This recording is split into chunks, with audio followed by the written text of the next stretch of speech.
आज खेड या भागामध्ये भारतीय जनता पार्टीची संघटनात्मक बैठक ही आयोजित करण्यात आली होती।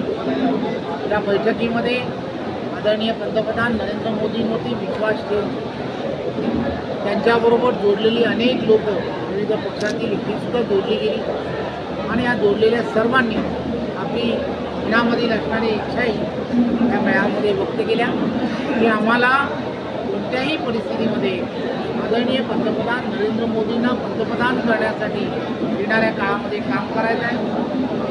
पंतप्रधान नरेंद्र मोदींना पंतप्रधान होण्यासाठी देशातील प्रत्येक नागरिक आणि प्रत्येक मतदार हा तयार झाला आहे याचं एक ज्वलंत उदाहरण हे मला आजच्या मेळाव्यामध्ये लक्षात आलं।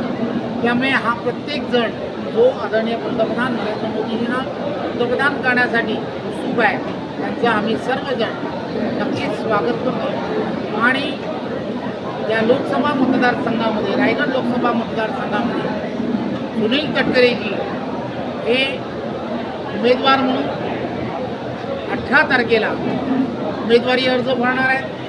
या उमेदवारी अर्ज भरण्यासाठी भारतीय जनता पार्टीच्या सर्व कार्यकर्त्यांना आणि त्याचबरोबर त्यांच्याबरोबर असणाऱ्या सर्व सहकाऱ्यांना फॉर्म भरण्यासाठी आपण सर्वांनी यावं यासाठी आज एक कोर टीमची बैठकसुद्धा आम्ही घेतलेली आहे।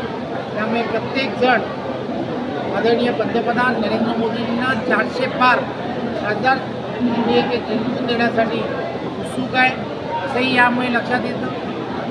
महाराष्ट्र राज्याचे मुख्यमंत्री एकनाथराव शिंदेजी आदरणीय देवेंद्रजी आणि अजितदादा या तिघांच्या नेतृत्वामध्ये महाराष्ट्रही आणि महाराष्ट्रामध्ये असणारे 45+ हा जो नारा दिला गेला आहे त्याही दिशेने महाराष्ट्रातील महायुतीचे सर्व कार्यकर्ते पदाधिकारी हे सुद्धा लागलेले आहेत।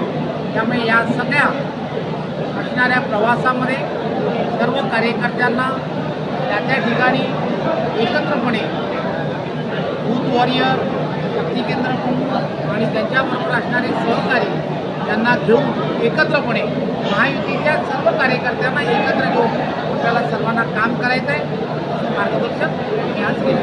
धन्यवाद।